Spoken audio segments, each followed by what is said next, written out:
The following episode might contain content that you might not be comfortable listening to. This might range from swearing to references to self-harm and substance abuse. Please proceed with caution and don't hesitate to reach out for help if you need it. What's one thing you want to improve on? It can be something that you don't know how to do currently, or it could be something that you're already well knowledgeable about, what you want to get better at. Hello, my name is Hazy, Who Killed Hazy, and welcome back to yet another episode of the Only Rainy Days podcast. I might be tripping a little bit. I think I am. I was about to start this off by saying I think this is the first episode I recorded of 2024, but I'm pretty sure I'm wrong on that, given the day. It just turned January 14th. I'm sure there'll be one day where I look back on this and realize just how much time passed. Time passes. And man, time passes. A lot of time will pass and a lot of shit will change. And at least in my opinion, my experience, you never really recognize that things change up until it already changed in a way. It's like it's retrospective in a way. You can recognize that things are like becoming different, I guess. Sometimes you do, sometimes you don't. You recognize things are somewhat shifting around, but you kind of tell yourself that it's just like, oh, it's a phase, or it's not real. My perception on the situation is just a little scuffed right now. And then out of nowhere, you'll kind of look back and just realize like, no, things are certainly different. It's not a change in my perception. I'm not telling myself like lies here, like without a doubt, 100% things are different. And that's something that change happens every single day. I hate to be the one to break it to you. I hope I'm not the one to break it to you, honestly. There's one thing that like has to be understood about life. As much as you might hate it, resent it, try your best to avoid it, there's one true thing in life, which is things will change. Time will continue to pass. People will continuously develop themselves, whether that be for the better or for the worse. Only time can tell. But things will forever change. Everything will change. Even if you recognize it or not, honestly. And some things, appear to be stagnant. Sometimes they are stagnant. At this moment in time, I still work in customer service. And let me tell you something. Customer service is a monotonous job. Okay, after so much time in that position, I've been working in customer service for, I think, about somewhere between the last 2.5 and 3.5 years. Throughout that time, in the beginning, it's something new. It felt fresh. I had to learn a lot about, common questions customers will ask and how the business is structured and who should I refer to for such and such and where is this information, yada, yada, yada. It's pretty boring now. It's pretty boring. Unless something new happens within the company, if something new happens, then there'll be a brief period where it's just like a surge and it's like, oh shit, I gotta be on my feet. I gotta be on my toes. I gotta learn what the hell is going on so I can do my job. Then eventually just turns back into a form of stagnation. I wouldn't say too much has changed overall, or because right now it's the 14th of January, so with the Christmas sales and everything kind of over with. The last 2 weeks of my job, I felt it every day is about the exact same questions, sometimes the same customers. There's not much room for enjoyment by finding something new. But in every other field of life, because I really do believe your profession, for most professions at least, you can kind of understand what's about to happen, what's going on, what to expect from a day. But in life itself, no, you'll never know. You can have your theories, and whether the theories be from concrete evidence, or in most cases, at least my case, pure speculation derived from fear, you couldn't really guess some of the things that will just go on. And in the last couple months, I would say a good amount of my life has changed in a way. And it's not, I think one of the reasons why I speak about it so precautiously is the fact that things are changing, but it's not like super drastic changes. Because when I think about change that has happened in my life, or something that I think about and fear way more than other situations, it's just like I've had a lot of moments where it felt like my life or lifestyle in a way was like completely threatened. There's been a lot of home situations. There's been financial situations, etc., etc. Like, I'm used to, when I think of like a lot of change going on for me, it's like I'm thrown into some sort of survival mode where I need to figure out what do I need to drop about my life so I can make sure that I'll be okay, let alone alive, to see the next day. That hasn't really been the situation for change. In the last couple months, I've been spending a lot of time like evaluating how I spend my own time and my friendships and like my relationships with people just in general.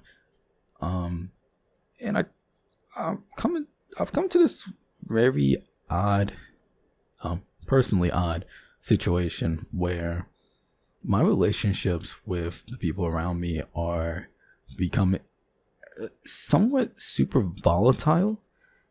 I think volatile is the right way to describe it. And it feels sort of one-sided. That's the problem with it. It feels like a one-sided sort of volatility, because I'm realizing that I want to make changes to myself. I want to become a better person, because I can point out 1,001 flaws about myself, both personally and like interpersonally, trying to be someone other people can call on. I'm gonna try my best not to get into it, because I have a very terrible tendency of being overly critical with myself and not allowing myself the same grace that I would apply to a friend or anyone else in my life. I feel like I have this bad habit of just condemning myself to the max and then letting people go for the worst of crimes. So I'm gonna try to not shit talk myself here for the next 20 minutes, because that's not my plan. But when I say one-sided volatility, I think it's more so that I'm realizing that I want to make changes to myself, and the people that I surround myself by constantly, or the people that reach out to me constantly, the people that I reach out to occasionally, because one of the things I want to change about myself is the fact that I never feel comfortable reaching out to people to just do anything, whether it be to talk about what's going on in my life. I need a place to, say things and have someone just at the very least listen to. I don't feel comfortable asking people to do things. That's something I want to fix. But I've just been realizing that not everyone, excuse me, but there's been like a rift in my head between like the image that I have of my friends and then like who they actually are, or at the very least how they've been acting, I guess is the best way to put it.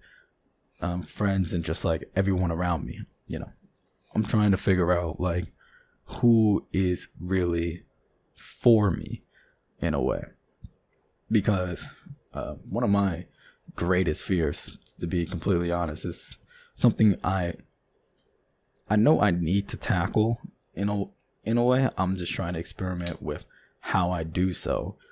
But I have a terrible fear of being alone.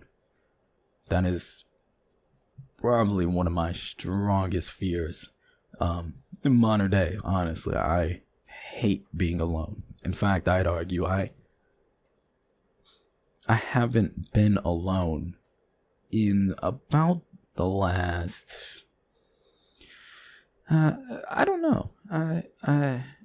I don't know. I don't know how to explain it properly, because in the beginning, like when everything started to go downhill for me, because that's the only part that I really care about, because I've spent my entire life alone. I have one, in terms of like IRL like buddies, because I spend a lot of time online because I work from home and I just happen to continuously pick up crafts and interests and hobbies that require a computer, basically. In terms of IRL, I grew up with next to no friends. I can't say I didn't have any friends, but I grew up with next to no friends. I have my one best friend, and I don't even like calling him a best friend at times because I consider him my brother. I've known him since the 3rd grade. And like growing up, he was like the only person that ever looked out for me, cared for me, invited me to events and birthday parties. I got to, stay over at his house. Like if I didn't know him, I would have been a complete like shut-in, like the entirety of like my early life. He was the only person that ever really looked for me. But this is from like age 7 moving on. From age 7 to 13, I didn't really have a phone, or when I did have a phone, sometimes I couldn't communicate with him. Sometimes he'd just be doing his own shit, and I respect him for it. I'm not telling him that he needs to be like my handler throughout the entirety of life. So like there were moments when I was younger where I even though I knew that he was in my corner, I didn't want to just reach out to him all the time, so I would feel alone. And as I got older and I got into high school is when everything started to like just really crash down. And I had people who was there for me if I had nowhere else to turn.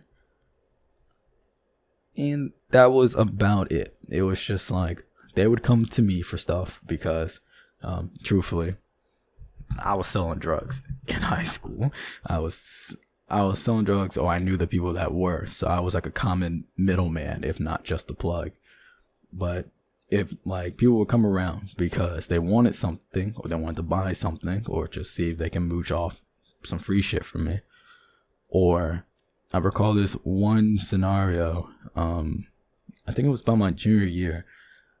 I don't even know what happened or like how people even like got wind, but I just remember once that I guess like I was just saying some really like off the walls type shit. Like it was just clear that I was very distressed as a person.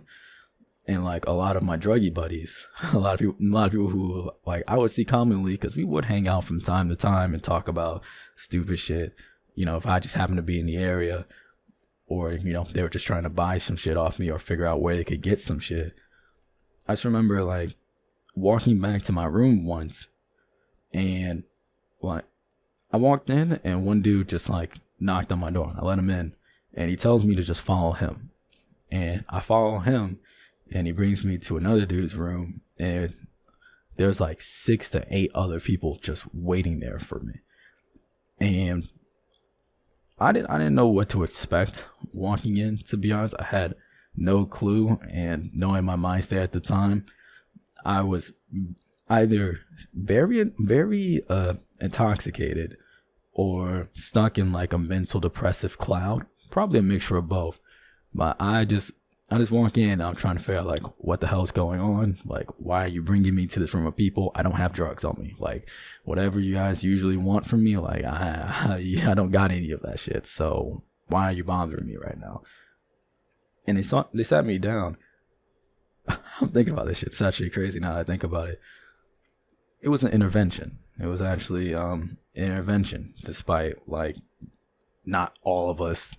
Well, they were all close to each other. I wasn't really close to any of them, but like I guess they all kind of like picked up to what was going on. And they had like an intervention to just figure out like, Hazy, what the fuck is going on with you, man? Like you just seem like super out of it, and I know we aren't the closest, but like, if you need someone to talk to, come talk to us at the very least.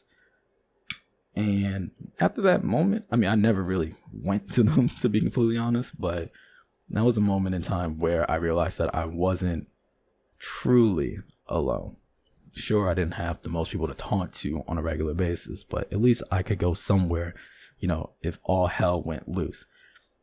And I've always been bouncing somewhere between those two categories about since 15, back my junior year in high school. I always had either a group of people that I can go to just like trying to forget about my own woes and trials and tribulations, and occasionally crying over things I probably should have been crying about. Or, I would have people who would be there where I can just let off what's heavy on my chest and nothing more. And I was like, it was like a problem that I kind of dealt with, because I always felt like conflicted, where it's just like, I can be sad around these people, I can't be happy, or I can be happy around these people and I can't be sad. And I always felt that rift like kind of deep in me. And that changed around the time of the pandemic, the COVID-19 pandemic, so about 2020, 2021-ish, where one of my, I guess, the only online friend group I've ever been a part of, or was a part of at the time, since everyone was just indoors, we spent a lot more time together. And that rift finally kind of got closed up, where I felt comfortable both being happy and sad with people. And it's a wonderful feeling, honestly. But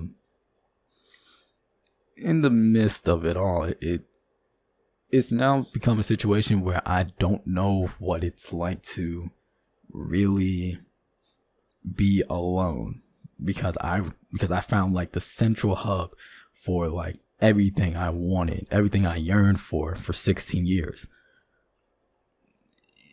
And I got it, so I can't like be mad, I can't be angry that I have it. But at the same time, I never, before finding the people that I so desperately wanted, I never developed the skills to be alone prior to. It was just like, if I was alone, I would like fucking hate it until somebody would miraculously pull me out of it, which was usually my roommate. And in high school, I would just follow him around. I would be his little shadow.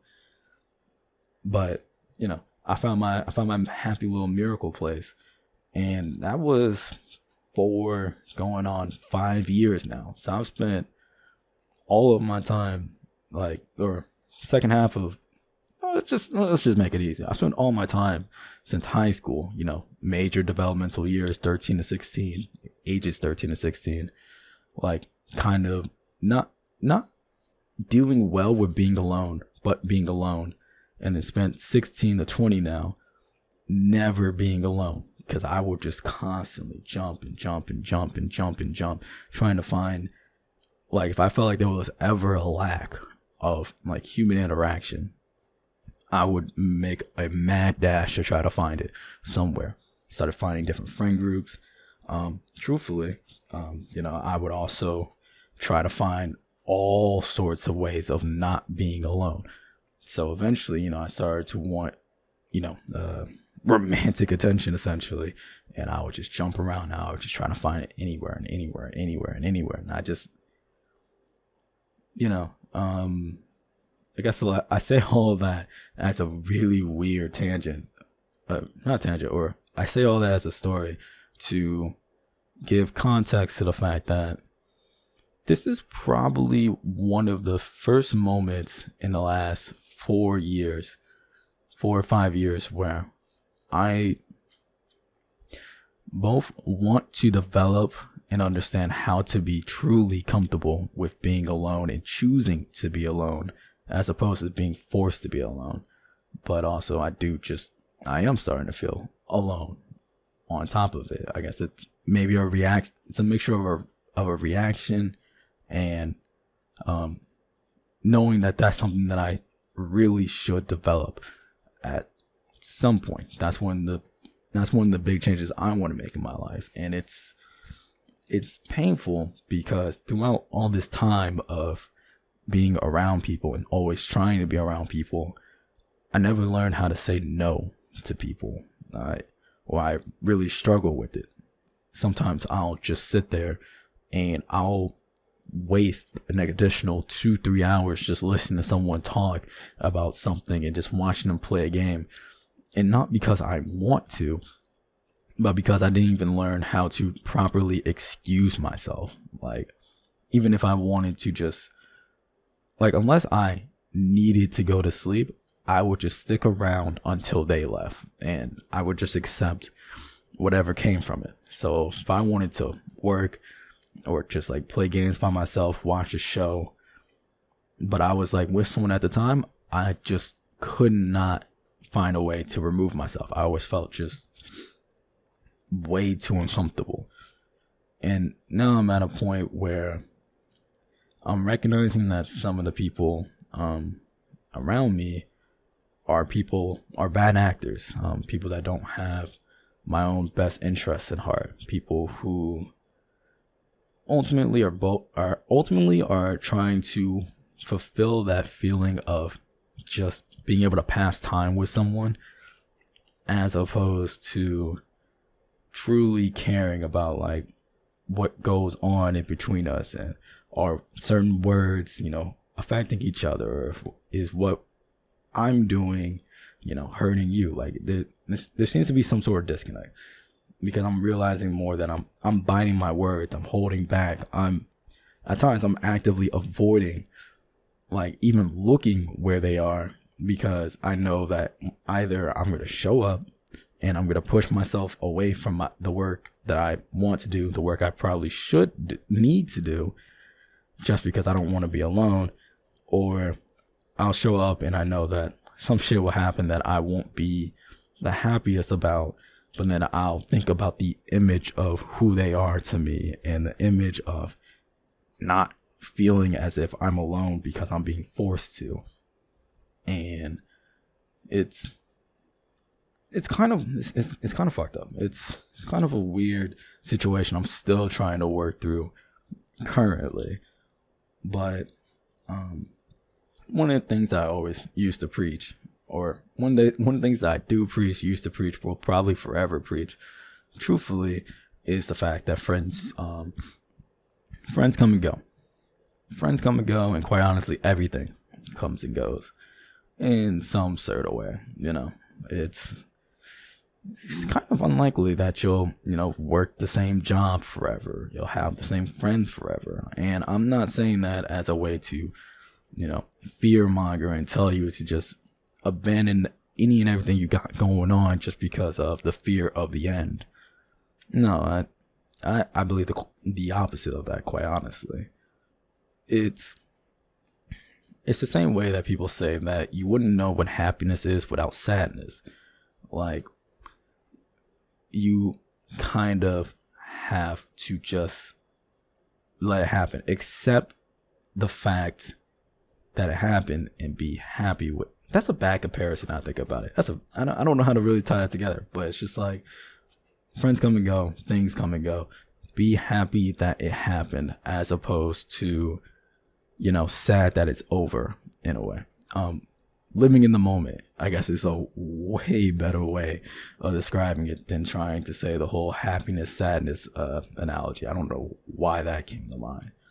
But yeah, I'm trying to, because I would always tell people, and I would always tell myself when I felt like, I felt like I found a friend, and I realized that, no, it's more just two people trying to really secure something for themselves, as opposed to legitimately caring about one or another's existence. I always have to tell myself, just like, okay, but like, so what? Like, at least in this moment, what's going on isn't a active like detriment or harm to my life. So if it's not taking anything from me, it's not hurting me, I might as well just accept it, because I'm still winning. Yeah, I recognize that it will probably end. Like, I talked to about nobody from high school, or I talked to, outside of my best friend, I talked to one other person from before high school, and from high school I talked to nobody. I hear from about 4 people about 2 to 3 times a year, and that's it. Otherwise, I don't hear from them. And I mean, yeah, I miss them. I think about them. I worry about them, and I should do better and probably check in on them if I really think so much about them, or claim that I do, because I do. Maybe I should check in on them. Honestly, I do think about them, but when I look back on those, on like the friendships I have had and things like that, it's not through the lens of like anger that it no longer exists in the same fashion that it did.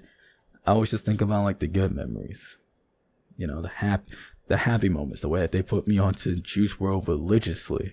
And that, when I listen to Juice WRLD certain songs, I still think of them, the memories that we created, the laughs that I can still find pictures and videos of, and just, certain things that come from just human interaction, trying to mesh well with someone else.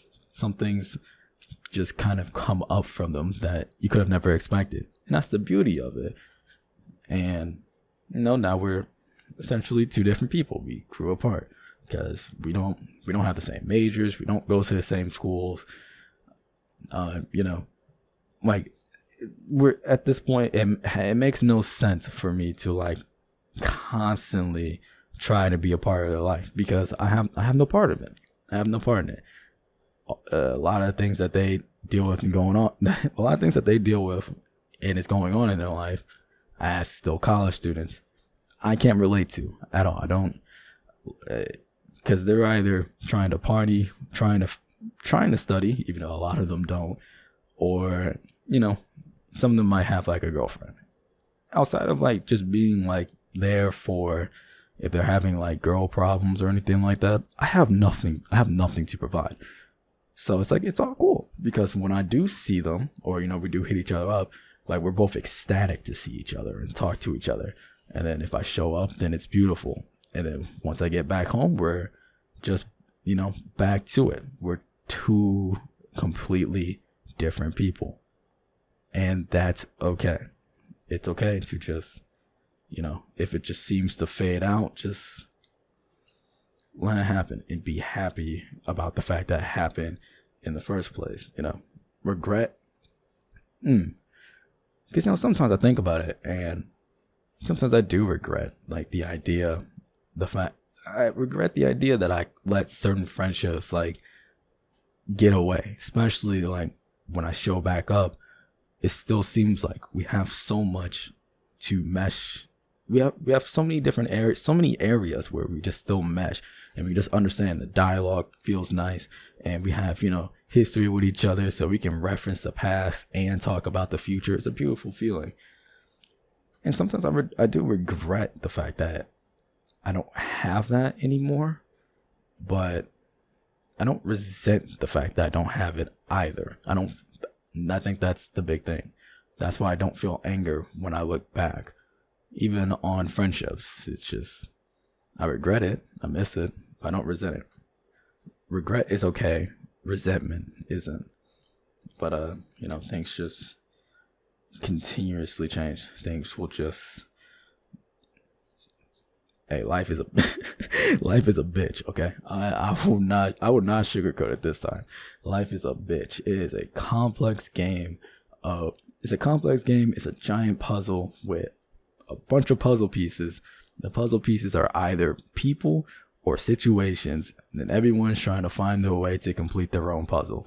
And sometimes sometimes you just rotate the wrong way, and then it's just like, this doesn't fit here anymore, and they look for a whole different place to be.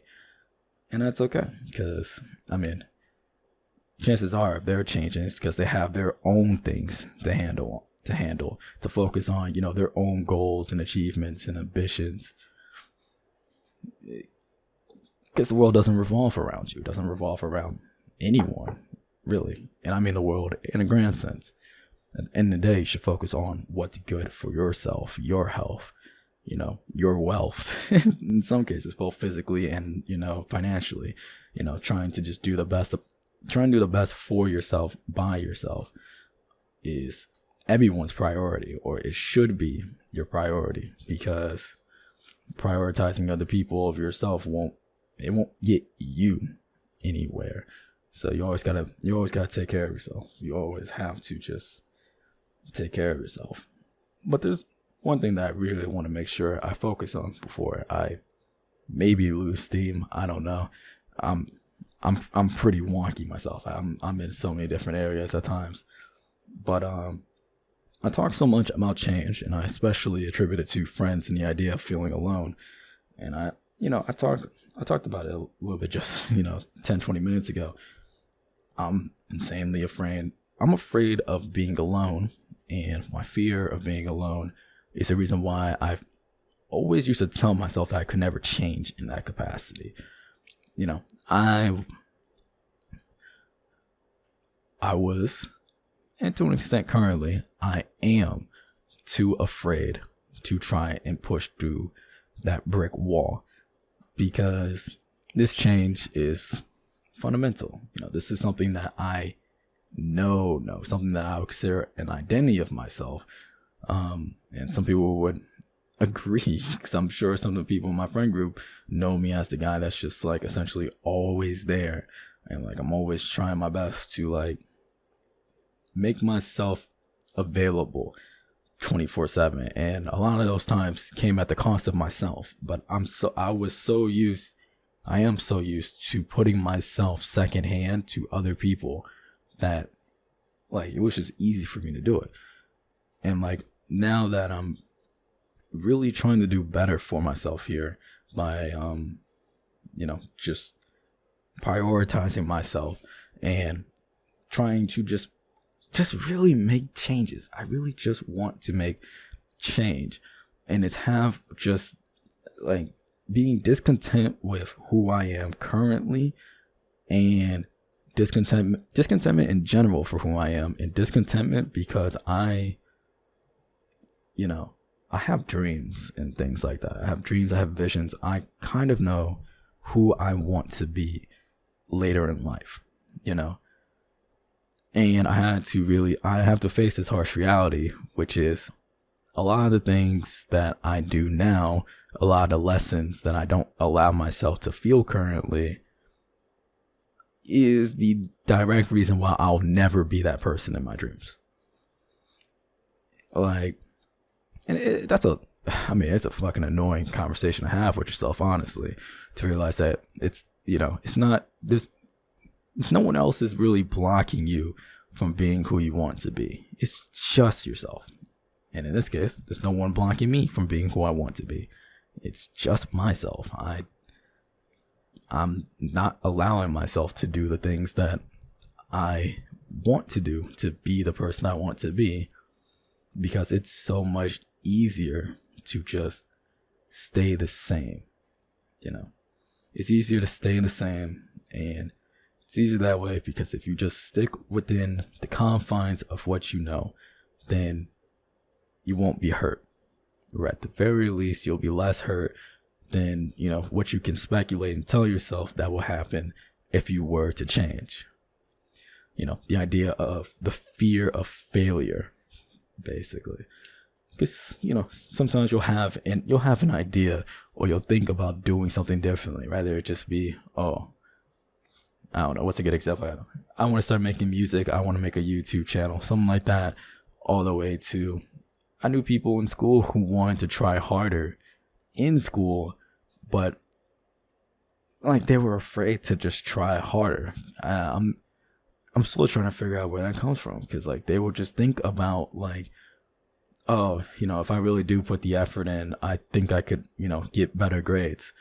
But they don't try. Like, they never tried to get the better grades because they were just afraid of like that first instance of them trying might not be they were afraid of that first instance of them trying not resulting into what they wanted like immediately, I guess is a way to put it, because when you think of change, you want it to just be as fast as possible, as successful as possible, and like, no, it seems like as if no one ever would have doubted that it happened.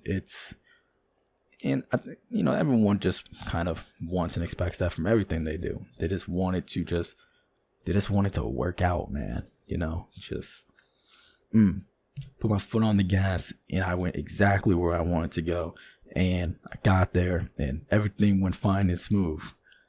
When in reality, no, it never really works like that. Sometimes it does, Sometimes people really do hit it big in a way, and they get what they want, and maybe at an age that no one would have ever expected.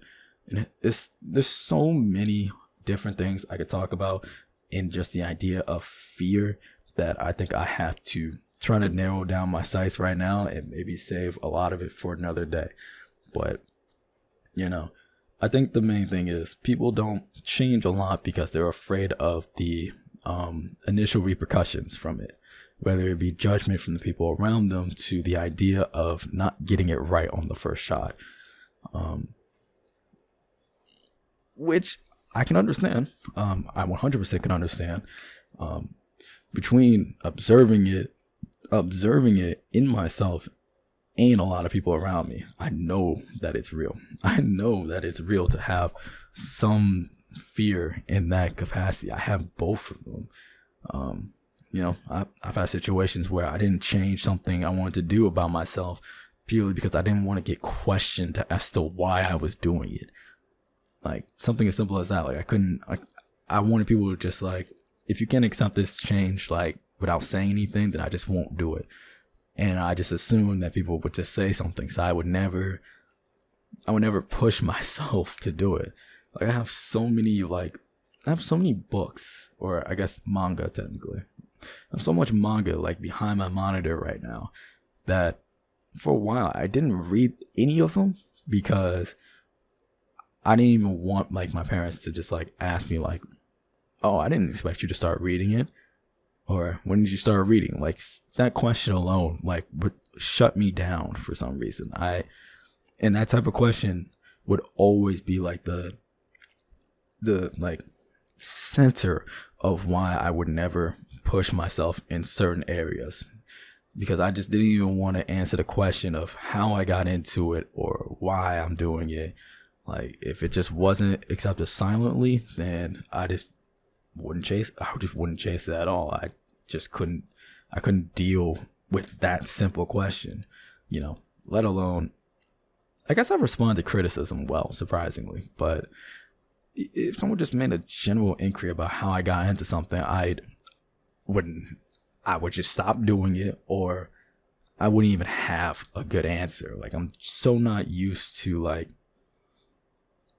explaining my motives to a point where sometimes I don't even want to explain them. But I want to change that because that is an issue of mine, because one of the reasons I feel like it's getting increasingly harder to become close with people is the fact that I don't feel comfortable talking about the changes I want to make in the first place. Like I won't say it's impossible, but I mean, I've been working on some things for the last month, and in the last month I've been working on it, I think I don't even know if any of my friends know that I've been working on it, and I don't talk about it with anyone. I just don't. I'll hear about all the things that other people are doing, and I'll parade around with them and all that. But if someone was even just asked me like, oh, like what are you into, or like what's some things you've been working on, I'd probably just lie and just tell them I'm doing nothing, and just like, or I'll just either lie and tell them I'm doing nothing, or lie and just make up something else that it seems like I'm indulged in at the moment. And I guess I really do need to do some more soul searching. I want to figure out where that comes from now. That really comes to mind. I don't know why I'm afraid to tell people what I'm doing outside of, I guess the fear that they just don't care. Maybe that's a preliminary guess. I'll come back to that at some point in the future. I'll find that answer. But the other part about changing, is actually changing, because it's one thing to say I want to change. Oh, I want to make more friends. I want to cut off some of the friends that haven't been treating me right. Oh, I want to do X, Y, and Z. It's one thing to say it. It's another thing to actually do it. And a lot of people will just say, but won't do. Myself included. I'm not God, okay? But, the consistency is the issue. It's the dedication and the consistency, which are kind of hand in hand, but not exactly. Let me try to break this down the best way I can while my thoughts are still kind of clear here. Because you can have dedication to the idea. You can wake up and tell yourself, I'm going to start going to the gym. And you're dedicated, you'll start to do it. But the consistency is what matters, because consistency is essentially the best way to describe your dedication over a length of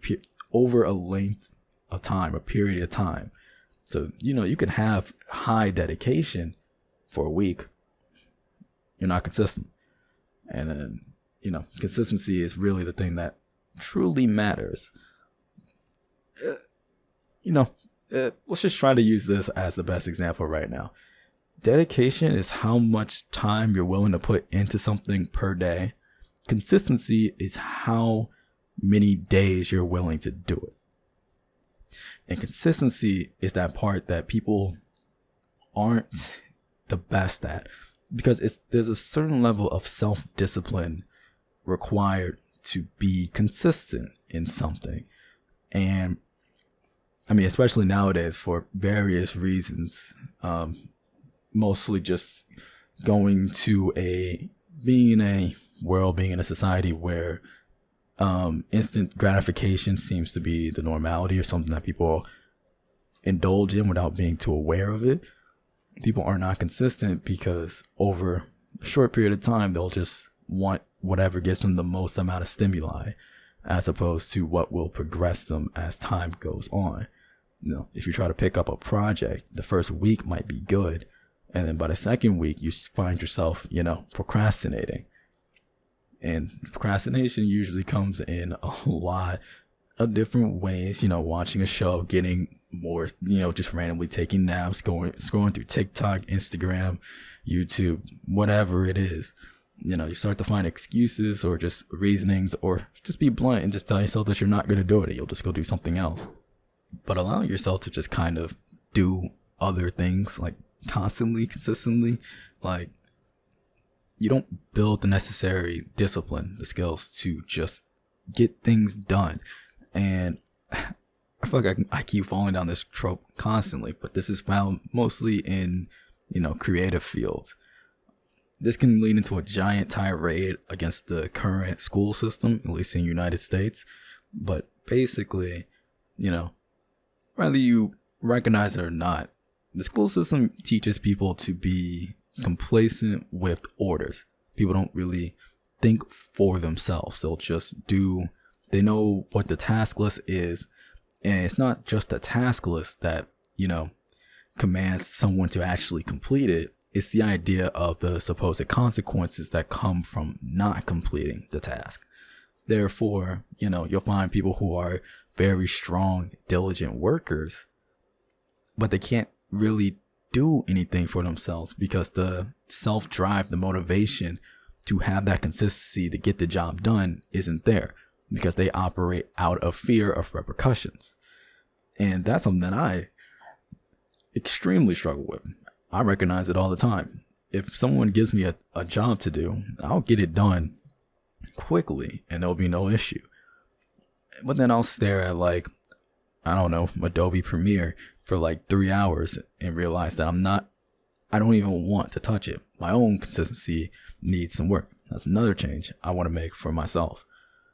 And I watched a video, some point in the last 2 weeks. I don't exactly know what video it was, but it broke it down. There was a message in the video, and when I heard it, I started to think back about my own experiences with dedication versus consistency, and it kind of made sense to me, which was the way that they described it was, if you want to build consistency, No, whoa, no. I'm tripping. That video said something completely else. This is my own take on it. This is my own take on the whole battle between dedication and consistency. Limit how much you work on something, because when people, especially people who struggle with finding motivation to do something in the first place, the moment they get the motivation, they like explode with it, and then they work relentlessly, nonstop, and usually in a sort of mindset where they feel like they need to make up for lost time, and all of a sudden burnout hits them like a truck out of nowhere, quick as hell, and then they're back into like a month slump where they don't get much done.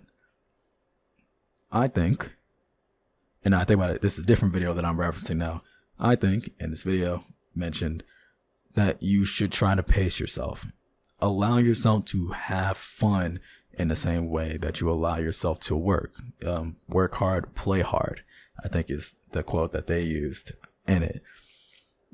Because yeah, sure, you might be feeling motivated to the way where you can work for 10 hours every single day for a week straight. But then if your next month is filled with nothing, then you're kind of shooting yourself in the foot.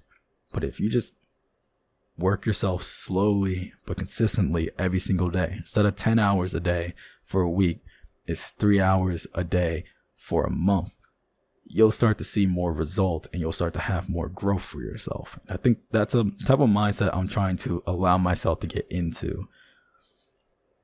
Just work it slow, work it very slow. Because when if you work 10 hours a day for a week and then it suddenly falls off, you'll start to feel frustrated about the fact you can't mimic that all the time. You're frustrated about that lack of consistency, and then that frustration can turn into just, an even bigger slump, and you really start to just do damage to yourself. But if you just know that I'm only working on this project for 2-3 hours at a time, 2-3 hours a day, it's a lot easier to try to motivate yourself to just keep doing it. And that's another thing. You have to be disciplined. You have to tell yourself, I'm going to do it. And you just do it and you do it and you do it. And the more you do it, the more it just feels like a regular, situation, a rather regular occurrence for yourself. And next thing you know, you don't really have to question as to why you're doing it. You just know that it's something to be done. Typically, the way that you eat, the way that you sleep, the way that you shower, the same way you brush your teeth, the same way that you go to school or go to your job, eventually or work out. It just feels like clockwork. It feels like a part of your identity. And usually when it comes to the idea of consistency while chasing self-created goals, it is kind of like working out. It's similar to working out. You'll just remember that this is something that is important for your own self-improvement. And keep that thought in mind and force yourself to work through the worst days. Because, things will always fluctuate. It can't be sunny. It can't be sunny every single day in the same way, it can't be stormy all the time. You'll see the highs and the lows through life. But nonetheless, if you can work through both of them and just keep that cycle going on, then it'll feel comfortable. The same way that you can feel comfortable maybe scrolling TikTok for 3 hours a day. Chances are you didn't do that from the start. You probably watched TikTok you'll watch a couple from every couple days, and then it turned to an hour, and now your screen time is showing some asinine numbers by the week. Just like me. Like I say, I ain't the cleanest person on earth here. But, if you just tackle something and you tackle it, diligently, mindfully, and then you do it consistently, whether it be forcefully or not, build up that pattern and you can get through it. And then you can start to make the changes you want to see. And, you really do have to push through it regardless of what any fears or, rather just be you telling yourself from time to time that you can't do it, to other people trying to impose, their fear of someone doing something they can't upon another. You really do just have to sit there and tell yourself, this is what I want to do. Write it down if you have to. Put it on a sticky note. And then actually see it through. Because, hey, if you have a goal and you want to chase it and then you don't chase it, You get exactly what you didn't want in the first place. So there's no pain, there's no shame at the end of the day to just try. Just go for it. Go for it, shoot for it 24/7. Make it a part of yourself. And as a loop back when it comes to friends, gonna borrow the funny little statement that some people get nauseous to, some people don't. But your network is your net worth. If you really want to chase something and you tell your friends and they ain't fucking with it, truthfully, tell them to fuck off. Truthfully. And there's a big difference between constructive criticism and then them just telling you your dog shit for, no reason whatsoever. Because people who will sit there and try to sit down with you and tell you where things could have been better, where you might have went wrong, people don't just do that. Go on social media for a second and look through any creative thing whatsoever. Some people will just sit there and just be like, that's dog shit, that's terrible, you should quit. Well, they don't matter. But every now and then, even on social media, you'll see someone really sit there and question someone's decisions. And that's like the beauty in it, because if someone questions what you're doing creatively and you have an answer for it, like no, that one leg on that table is longer than the rest for this reason, then it reinforces, the themes and the things that you want to chase and what you're pursuing. And if they ask the question and you can't answer it, then you challenge your own beliefs in what you're doing, and then you know where to grow from there. Oh, this song sounds a little bit weird here. Like, what's going on with that? You can look back on it and just feel like, oh, no, I fucked up. Now you know how to do it better. But, if the people around you just hear what you're doing and they offer no feedback or support and just choose to either ignore it or just constantly tear it down, they're not people for you. You won't get too much done being surrounded by negativity, even if negativity is the one true thing that you're used to receiving. You won't get too much done. It takes the ones that can, that's a special case. But in general, when it comes to friends and you get to pick and choose who you choose to, keep around you, it's no good in keeping around negativity. So always just try to do better for yourself in a way. Chase the things that you want to do. Be the person that you want to be. Because, for some people, won't say a lot, I hope it's not a lot, I feel like there's a good amount of people out there that kind of know that feeling of wanting to do something but never doing it, and then that regret and resentment of never doing it, it eats you apart. It tears you apart. It manifests itself into various facets of your life. And you just feel stuck because there's a disconnect between who you are and the person that you see in the mirror when you start to have these strong visions of who you can be, who you want to be. So just make the changes and just be them. Power through it. It's going to hurt. It's going to hurt in the beginning. But if you're already in pain, you might as well just try something new. Power through the pain of change.